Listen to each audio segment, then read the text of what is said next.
सुप्रभात मेरे शेर सैनियों, आप सभी को SSGS एकेडमी पटना में स्वागत है। आज मैं आप सभी के बीच हिमाचल प्रदेश के बारे में चर्चा करूंगा। इससे पहले हम लोगों ने बिहार की पूरी जानकारियां प्राप्त कर चुकी थी और आगे अब हमारा स्टेट जो सेकेंड नंबर में स्टेट है हिमाचल प्रदेश है। इसके बारे में अब हम लोग जानेंगे कि हिमाचल प्रदेश की क्या विशेषता है। आइए देर ना करें और सीधे अपने टॉपिक पे खटाक चलिए, आप हमारे साथ मैप पे बनिए। मैप पे देखिए कि ये हिमाचल प्रदेश है। हिमाचल प्रदेश के पहले थोड़ी सी हम दशा दिशा जान लेते हैं मैप पे कि मैप में क्या है। देखिए, सबसे पहले आप ये देख लीजिए कि ये मैप है। मैप में हिमाचल प्रदेश यहाँ पे है।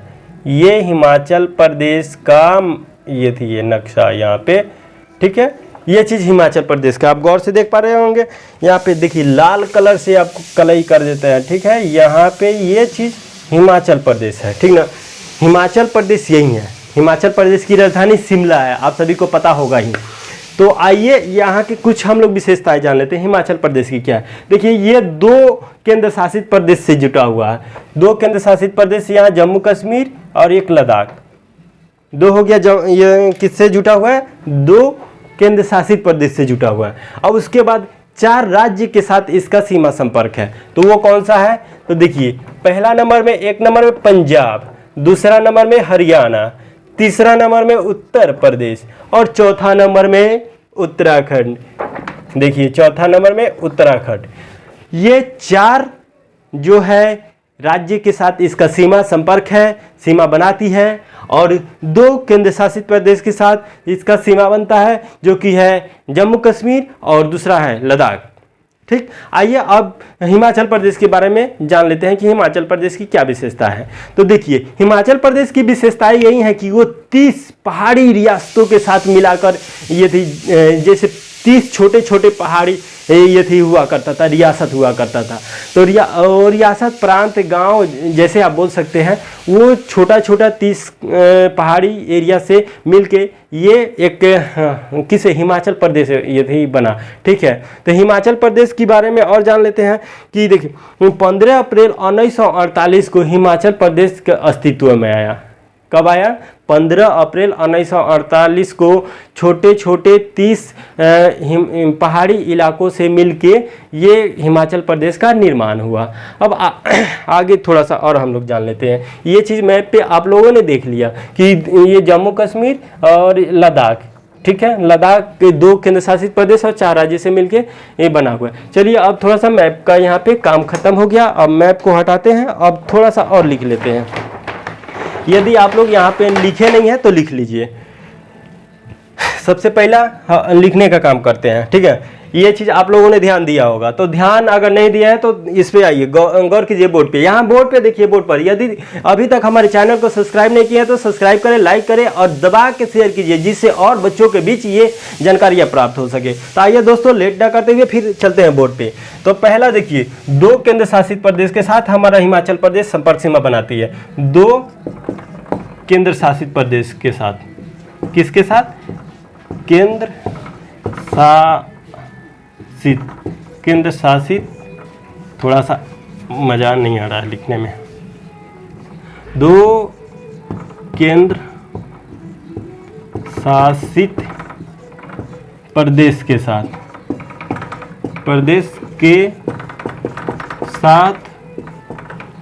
सीमा बनाता है। वो कौन कौन सा है? सीमा बनाता है, ठीक है, सीमा बनाता है। फर्स्ट नंबर में कौन सा है? जम्मू कश्मीर, जम्मू एंड कश्मीर। और दूसरा है कौन सा? दूसरा में आपको लद्दाख, ठीक है। ये चीज़ आप लोगों ने मैप में भली भांति आप लोगों ने देखा होगा कि ऊपर में जो था वो जम्मू कश्मीर और लद्दाख के साथ हमारा हिमाचल प्रदेश सीमा बना रहा था। ये क्या है? केंद्र शासित प्रदेश है, ठीक है। अब देखिए आगे के ऑप्शन में, इसको गौर से देखिएगा। और 4 राज्य के साथ सीमा बनाती है। 4 राज्य के साथ सीमा बनाती है, ठीक है। और वो 4 राज्य कौन सा है? पहला देखिए, पहला पंजाब, ठीक है। दूसरा नंबर में कौन है? हरियाणा, ठीक है, हरियाणा। और तीसरा नंबर में कौन है आपको उत्तर प्रदेश, ठीक है। और चौथा नंबर में कौन है, चौथा नंबर में उत्तराखंड, ठीक है, उत्तराखंड। ये चीज़ आप लोगों ने समझ लिया कि 2 केंद्र शासित प्रदेश और 4 राज्यों के साथ सीमा बनाती है और 15 अप्रैल 1948 को ये 30 प्रांतों के साथ मिलकर क्या हुआ था, इसका संगठन हुआ था। तो ये भी लिख देती, ये डेट याद रखिएगा, ठीक ना। इसको लिखने की ज़रूरत नहीं, जो ज़रूरत है वो हमने लिख दिया। यही चीज़ क्वेश्चन पूछा जाता है किसी भी कॉम्पिटिटिव एग्जाम में, ठीक ना। खासकर बीपीएससी वगैरह में ये सब क्वेश्चन ज़्यादातर पूछ दिया जाता है, तो इस चीज़ को आप लोग ध्यान दीजिएगा, ठीक है।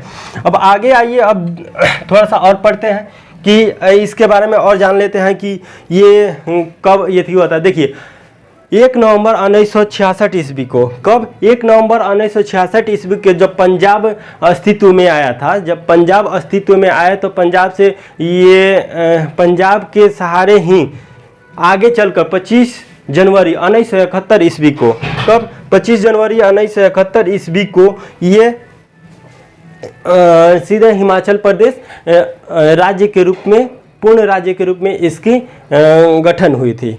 तो अब जान लेते हैं। देखिए 1 नवंबर 1966 ईस्वी को, 1966 ईस्वी को ये पंजाब अस्तित्व में आया था, पंजाब अस्तित्व में आया,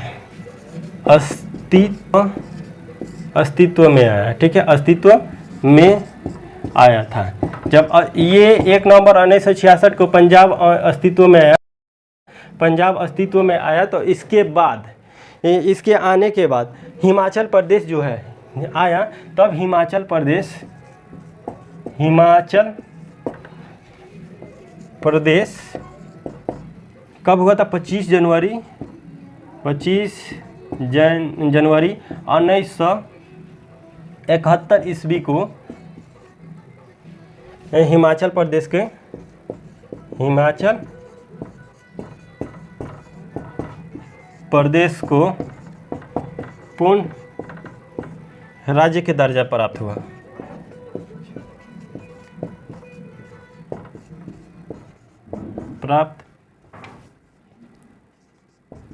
प्राप्त हुआ, ठीक है।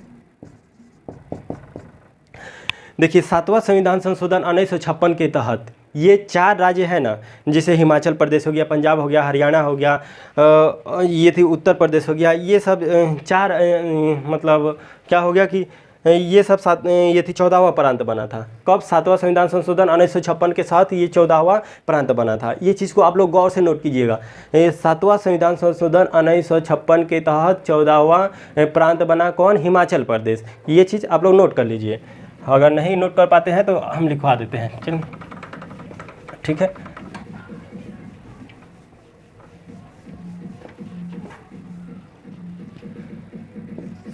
सातवां संविधान संशोधन के तहत 1956 में, 7वां संविधान संशोधन 1956 के तहत 1956 में ये 14वां प्रांत बना, ठीक है, प्रांत बना है। अब आगे इसके बारे में थोड़ा सा और जान लेते हैं। देखिए हिमाचल प्रदेश एक क्या है, एक हिमाचल प्रदेश पूर्ण रूप से ग्रामीण इलाका है, ना कि नगरीय इलाका। हिमाचल प्रदेश जो भी है ना, हिमाचल प्रदेश ये ग्रामीण इलाका है, यहाँ पे शहरीकरण नहीं है, ये ग्रामीणकरण है। यहाँ पे देहात के टाइप आप बोल सकते हैं, ज़्यादा शहर वगैरह नहीं है। और यहाँ के मुख्य व्यवसाय कृषि है। हिमाचल प्रदेश के मुख्य व्यवसाय क्या है, कृषि है। चलिए आगे, हिमाचल प्रदेश का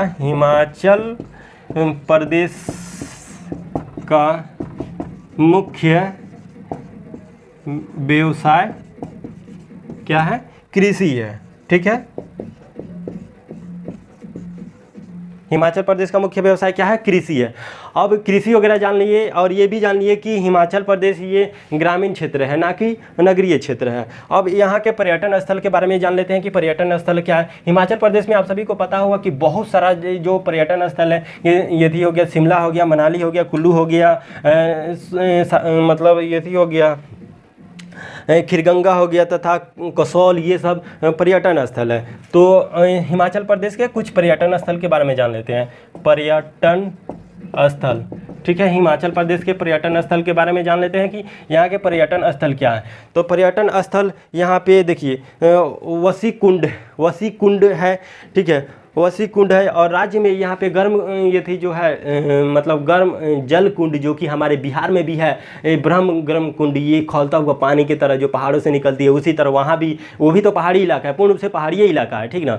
तो वहाँ भी गर्म कुंड होगा ही, वो भी पहाड़ से पानी निकलता होगा ही, ठीक है। और यहाँ पे खीरगंगा तथा कसौल ये पर्यटन स्थल है। कौन है? कसौल, खीरगंगा, सॉरी खीरगंगा इसे लिख देते हैं, खीरगंगा, वशिष्ठ कुंड,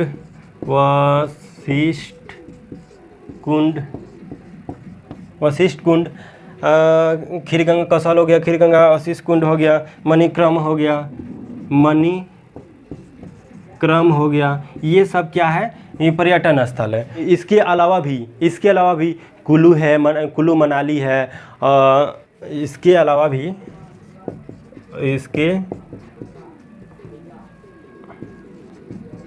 अलावा आपको कुल्लू मनाली है, ठीक है, कुल्लू मनाली हो गया, और डलहौजी हो गया, ठीक है, कुल्लू मनाली हो गया, डलहौजी हो गया, फिर सोलन हो गया, शिमला हो गया, ये सब क्या है? प्रसिद्ध स्थल है, ठीक है, डलहौजी इत्यादि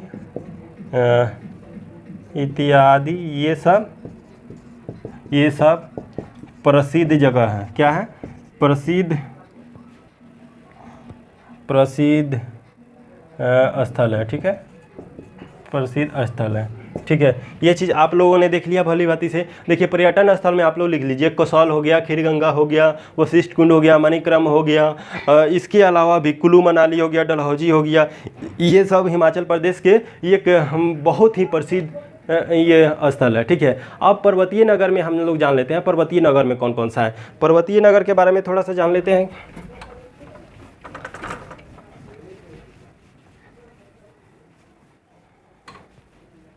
देखिए पर्वतीय नगर, ठीक है, पर्वतीय नगर में के बारे में थोड़ा सा हम लोग जान लेते हैं कि पर्वतीय नगर की क्या कौन कौन सा है। तो पर्वतीय नगर देखिए, पर्वतीय नगर का मतलब क्या होता है? जहाँ पे पर्वत हो, पर्वत यानी पहाड़ हो, ठीक है, वहाँ पे घर वगैरह हो और वहाँ पे जनता निवास करती है, लोगों का निवास स्थान हो, उसे पर्वतीय नगर वगैरह कहा जाता है। बाजार वगैरह लगता है जिससे कि सारी सुविधाएं लोगों को मिल सके, वो होता है पर्वतीय नगर, मतलब पहाड़ों पे जो निवास स्थान होता है, ठीक है। तो यहाँ पे शिमला क्या है? शिमला एक पर्वतीय नगर है जो कि हिमाचल प्रदेश की राजधानी है, ठीक है। उसके बाद आपको ये थी डलहौजी हो गया, हाँ जी, ये यहाँ पे डलहौजी हो गया, शिमला हो गया, डलहौजी हो गया, कसौल हो गया, ठीक है, शिमला, डलहौजी, कसौल, ये मनाली हो गया, धर्मशाला हो गया, ठीक है, धर्मशाला हो गया, सोलन होगा, कुल्लू मनाली,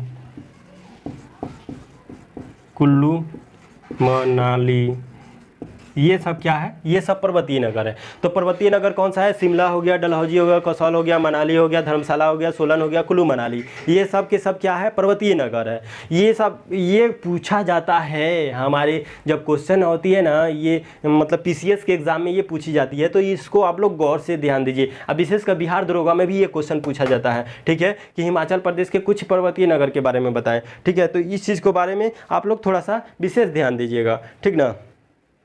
आइए आगे और कुछ हम लोग जानने का प्रयास करते हैं। एक चीज़ यहाँ पे आप लोगों ने डलहौजी के बारे में देखा होगा, ठीक है, ये डलहौजी की कुछ खास ऐतिहासिक विशेषताएं हैं। तो ऐतिहासिक विशेषताएं क्या है इसकी? तो देखिए डलहौजी जो ब्रिटिश काल में एक डलहौजी ये थी हुआ करता था, गवर्नर हुआ करता था, उसी के शासनकाल में ये ग्रीष्मकालीन में ये अपना डलहौजी में अपना राजधानी बनाया करता था। किस काल में? ग्रीष्मकालीन में। तो डलहौजी ये वायसराय डलहौजी लॉर्ड डलहौजी के नाम पे ही ये डलहौजी पड़ा, ठीक ना। अब ये जो डलहौजी है, लॉर्ड डलहौजी के नाम पे ही ये थी डलहौजी जगह का नाम पड़ा। तो इसके बारे में आप लोगों को विशेष ज्ञान हो गया। अब आइए आगे चलते हैं इससे थोड़ा सा और। अब यहाँ के कुछ राष्ट्रीय उद्यान के बारे में हम जानेंगे कि राष्ट्रीय उद्यान यहाँ पे क्या है, कहाँ के, हिमाचल प्रदेश के राष्ट्रीय उद्यान के बारे में थोड़ी सी हम जानकारी प्राप्त कर लेते हैं कि ये थी क्या। जैसे कि बिहार में भी राष्ट्रीय उद्यान, बहुत सारा राष्ट्रीय उद्यान है। वाल्मीकि हो गया, उदयपुर हो गया, वाल्मीकि वन्यजीव अभयारण्य हो गया। आपको पटना में एक उद्यान है, संजय गांधी राष्ट्रीय उद्यान है, ठीक है। राजगीर में जू सफारी वगैरह हो गया, ये सब हो गया, ठीक। और हम हिमाचल प्रदेश के प्रमुख राष्ट्रीय उद्यान के बारे में जानेंगे, ठीक है। अब राष्ट्रीय उद्यान के बारे में थोड़ा सा हम लोग जान लेते हैं। ये आप लोग को दिख रहा होगा, राष्ट्रीय उद्यान, राष्ट्रीय उद्यान, ठीक है। राष्ट्रीय उद्यान, उद्यान का मतलब क्या होता है? उद्यान का मतलब होता है कि यहाँ पे जीव जंतुओं को निवास स्थान, ठीक, जीव जंतु, पेड़ पौधे, यहाँ पे उसको संरक्षण दिया जाता है, यही उद्यान होती है, ठीक है। तो आइए अब यहाँ के हिमाचल प्रदेश के राष्ट्रीय उद्यान के बारे में हम जान लेते हैं। एक एक करके हम थोड़ा सा आप लोगों को लिखेंगे, आप लोग भी लिखिएगा। अगर अच्छा लगे तो सब्सक्राइब जरूर कीजिएगा दोस्तों, लाइक भी ज़रूर कीजिएगा। एक आपकी लाइक से हमारी मोटिवेशन बहुत ज़्यादा बढ़ जाती है, ठीक है। तो आइए लिखते हैं बारी बारी से। अब पहला क्या है? ग्रेट हिमालयन पिनवेली, पहला नंबर में है great Himalayan, Himalayan, great Himalayan. ये क्या है? राष्ट्रीय उद्यान है। कहाँ की? हिमाचल प्रदेश के, ठीक है। ये ग्रेट हिमालयन हिमाचल प्रदेश के है। दूसरा नंबर में क्या है? पिनवेली, ठीक है। ये पिनवेली, ये हिमाचल प्रदेश की राष्ट्रीय उद्यान है। अब तीसरा नंबर में इंदर किला, तीसरा नंबर में इंदर किला, गौर से लिखिएगा जनाब, आता है बहुत मस्त एग्जाम में ये, ठीक ना। और चौथा नंबर में लिखिए सिरगंगा, चौथा नंबर में सिरगंगा, ये सब राष्ट्रीय उद्यान है, ठीक है। अब इसके राष्ट्रीय उद्यान हो गया। अब ये राष्ट्रीय उद्यान के बारे में तो अब जान लीजिए। अब राष्ट्रीय उद्यान के बारे में जब जान लिए तो अब प्रमुख वन्य जीव अभयारण्य के बारे में भी हम जानेंगे कि वन्य जीव अभयारण्य क्या है हिमाचल प्रदेश में। तब तो मज़ा आएगा, ना जाने तो फिर मज़ा किस बात की, ठीक ना। जिंदगी मौत ना बन जाए, खुद को संभालो यारो, हो रहा है समन। आइए पढ़ लेते हैं मेरे दोस्त। अब देखिए प्रमुख वन्य जीव अभयारण्य कैसा लगा दोस्तों? आप लोगों को तो आज बहुत ही मज़ा आ रहा होगा, मुझे भी बहुत मज़ा आ रहा है आप सभी को पढ़ा के। तो आइए खटाक, प्रमुख वन्य जीव अभयारण्य, प्रमुख वन्य जीव अभयारण्य। हम पढ़ेंगे हिमाचल प्रदेश के प्रमुख वन्य जीव अभयारण्य के बारे में। आप लोगों ने कोल डेजर्ट का नाम सुना होगा। कोल डेजर्ट क्या है? ये हिमाचल प्रदेश में, जो कि ये जय मंडल आरक्षित क्षेत्र है, ठीक ना। कोल डेजर्ट ये जय मंडल आरक्षित क्षेत्र है। गोविंद सागर तथा शिकारी देवी, गोविंद सागर तथा शिकारी देवी ये हिमाचल प्रदेश का वन्य जीव अभयारण्य है। देखिए लिख देते हैं, गोविंद सागर, गोविंद सागर तथा दूसरा नंबर में शिकारी, शिकारी देवी, शिकारी देवी ये क्या है? वन्य जीव अभयारण्य है, ठीक है। ये चीज़ आप लोगों को पता चल गया कि हिमाचल प्रदेश की वन्य जीव अभयारण्य क्या है। आप लोगों को दो को बताया, गोविंद सागर वन्य जीव अभयारण्य और शिकारी देवी वन्य जीव अभयारण्य, ठीक है। अब आगे पढ़ते हैं। आगे अब देखिए आगे अब हम लोग कुछ हिमाचल प्रदेश के अनुसंधान संस्थान के बारे में पढ़ते हैं। पढ़ने से पहले दोस्तों यदि अभी तक भी सब्सक्राइब नहीं किया तो क्या सब्सक्राइब नहीं कर सकते हैं? बहुत मेहनत लगता है दोस्तों पढ़ाने में, यदि आप सब्सक्राइब कर देते हैं तो अच्छा लगेगा हमें। तो प्रमुख अनुसंधान संस्थान हम पढ़ लेते हैं। हिमाचल प्रदेश में कौन कौन सा प्रमुख अनुसंधान संस्थान है, आइए। बच्चों आप लोगों को समझ में आया? कैसा लगा? हमने जो, हेलो बच्चे क्या दे रहे हैं, आपको समझ में आया? हाँ सर, बिल्कुल समझ में आ रहा है। जो पढ़ा रहे हैं, पढ़ाने का तरीका आप लोग कहीं डाउट है तो पूछिए, क्वेश्चन पूछ सकते हैं। सर आपका पढ़ाने का तरीका ही तो हमें अच्छा लग रहा है। बहुत बहुत धन्यवाद। आपको कैसा लगा, मतलब कहीं आपको doubt? No no sir, no sir. कहीं कहीं डाउट नहीं है? चलिए आइए अब आपको बताते हैं प्रमुख अनुसंधान। कहाँ के? हिमाचल प्रदेश के प्रमुख अनुसंधान। प्रमुख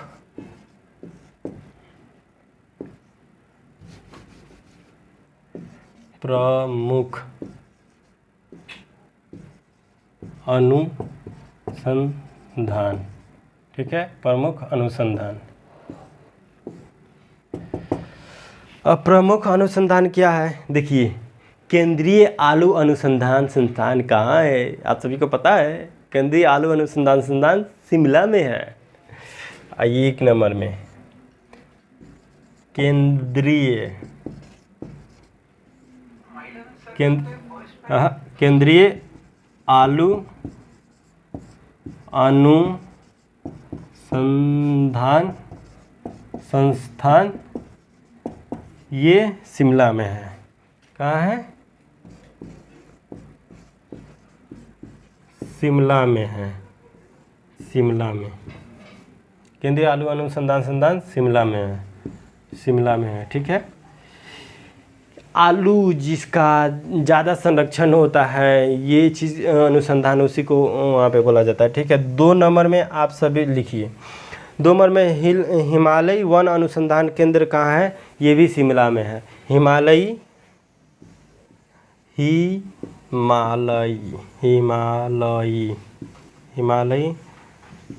अनुसंधान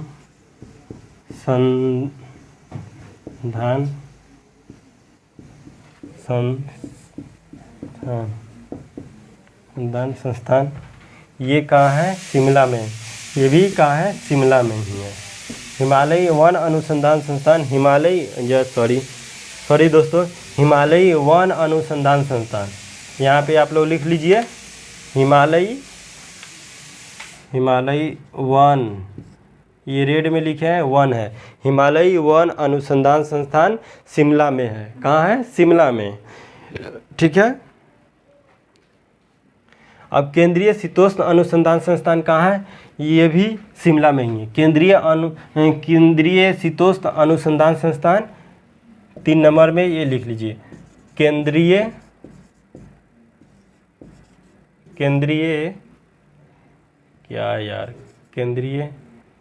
शीतोष्ण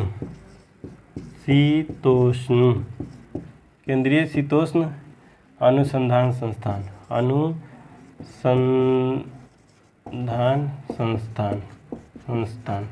ये भी कहाँ है? शिमला में ही है। देखिए यहाँ पे 3 चीज़ शिमला में है, ठीक है। आलू अनुसंधान एक सवाल था सर। हाँ पूछिए। आप जब भी आप बोर्ड पे लिख रहे हैं, हाँ, तो लिखने के बाद थोड़ा साइड में रहिएगा तो हम लोगों को देखने में। ओके, कोई बात नहीं। तो अब यहाँ से आप लोगों को दिख रहा है? हाँ सर, बिल्कुल। देखिए यहाँ पे केंद्रीय शीतोष्ण अनुसंधान संस्थान कहाँ है? शिमला में। ये चीज़ आपको समझ में आ गया। अब देखिए, हिमालयी जो यहाँ पे रेड कलर से लिखे है, ये वन है। हिमालयी वन यानी हिमालय पे जो वन होता है ना, जो पेड़ पौधे बड़ी बड़ी, यहाँ पे जैसे कि भारत में सबसे अधिक वनों का प्रतिशत कहा जाए तो मध्य प्रदेश में पाया जाता है, उसी तरह हिमालयी वन अनुसंधान संस्थान ये शिमला में है। अनुसंधान संस्थान यहाँ पे कह रहा है, ना कि सबसे अधिक, ठीक है। हिमालयी, वो भी क्या? हिमालयी वन अनुसंधान संस्थान शिमला में है, ठीक है। यहाँ तक समझ में आया? कोई डाउट? Okay, very good. चलिए बच्चों, और कुछ आप लोगों को बताते हैं। यहाँ पे हिमालय में भी बौद्ध जो है, बौद्ध धर्म को आप लोग जानते ही होंगे, या अगर नहीं जानते हैं तो मैं कुछ ही दिनों में आप सभी के बीच एंशिएंट हिस्ट्री भी पढ़ाऊंगा, जो कि उसमें शुरुआत हड़प्पा सभ्यता से करेंगे, और धीरे धीरे बौद्ध धर्म, जैन धर्म वगैरह सारा इस धर्म सब पढ़ाते हुए आपको मॉडर्न हिस्ट्री तक पढ़ाएंगे, ठीक ना।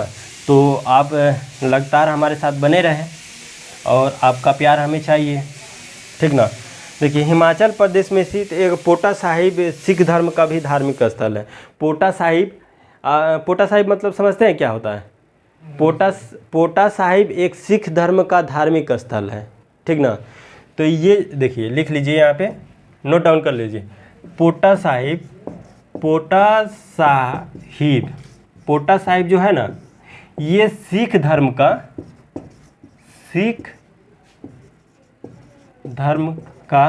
धार्मिक स्थल है। क्या है? धार्मिक स्थल है।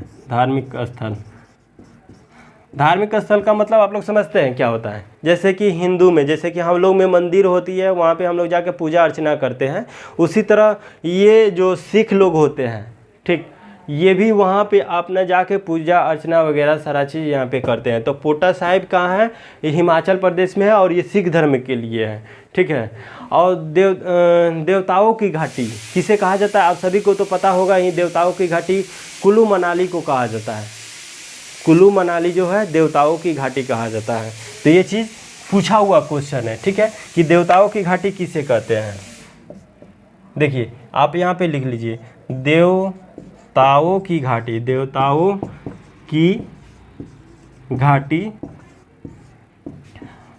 कुल्लू मनाली को कहा जाता है।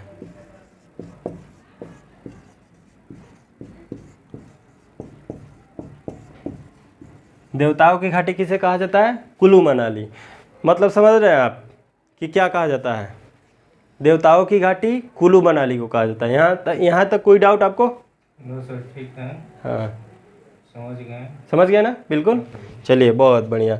तो मालना घाटी भी यही है जो यूनान का रूप में कहा जाता है, ठीक है, यूनान के रूप में प्रसिद्ध है। मालना एक घाटी है जिसे यूनान के रूप में प्रसिद्ध मानला घाटी है एक, ठीक ना। मालना घाटी हिमाचल प्रदेश में है, ठीक है।